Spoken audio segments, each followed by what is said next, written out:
UDC Law broke the law, and a Trump judge helped them get away with it. Let me be absolutely clear.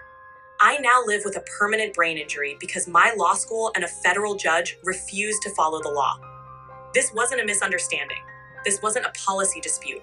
This was a direct violation of federal disability law, committed by the very institutions that claim to protect civil rights. The University of the District of Columbia David A. Clark School of Law ignored my legally valid accommodation request.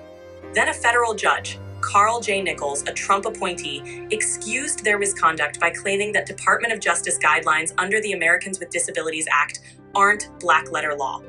That is false, legally false, and morally indefensible. The Americans with Disabilities Act is not optional. 42 U.S.C. Section 1234A mandates that the Attorney General shall issue regulations that are controlling. That's the word Congress used, controlling. These DOJ regulations aren't suggestions, they are binding law. And in the D.C. Circuit, the very jurisdiction where this happened, binding precedent requires deference to agency interpretations under Chevron and Skidmore. Judge Nichols ignored all of it. He didn't just get the law wrong, he erased it. On February 27th, I submitted a formal written request for a remote access accommodation.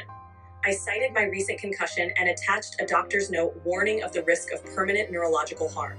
I identified the exact classes, the medical basis, and the legal statutes that protected my rights. That email wasn't just a notice. Under federal law, it triggered a legal duty, an obligation, for the school to engage in the interactive process. They never did. They ignored it. They made me beg.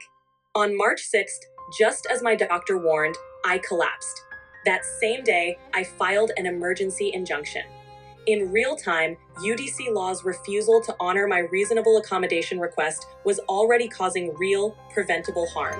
I warned the court I could collapse again. I explained that light and stress from in-person attendance were triggering neurological symptoms.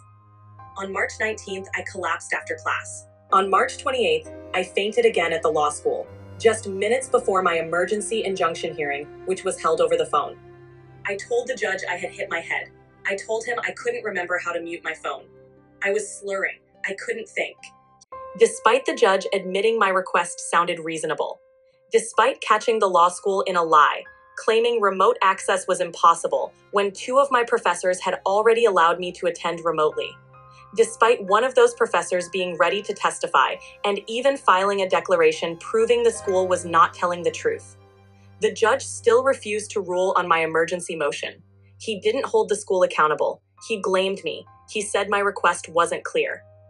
Even though I sent multiple emails, even though I submitted medical records, even though I cited the law, even though I was injured, I did everything right, and still the court protected the institution that hurt me. Then on April 9th, it happened one last time. I collapsed again. That time, the injury was permanent. I was hospitalized, and now I may never recover. Instead of protecting me, Judge Nichols blamed me. In open court, he said, "It seems to me that you're doing a very inadequate job of informing them of your situation and making the specific request that you want." That's what he said. After 8 emails, 2 doctor's letters, this is not just a story of administrative oversight. I now live with a permanent brain injury because my law school and a federal judge refused to follow the law. This wasn't a misunderstanding. This wasn't a policy dispute. This was a direct violation of federal disability law, committed by the very institutions that claim to protect civil rights. My life, my future, my health, it's all shattered.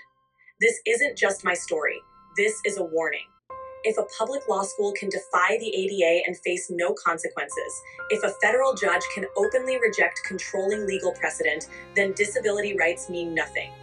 Every one of us, disabled or not, should be outraged, because if the law doesn't apply to them, it doesn't protect any of us.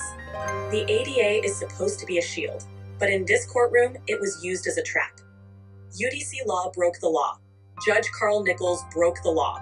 And now they're both helping dismantle civil rights from inside the system.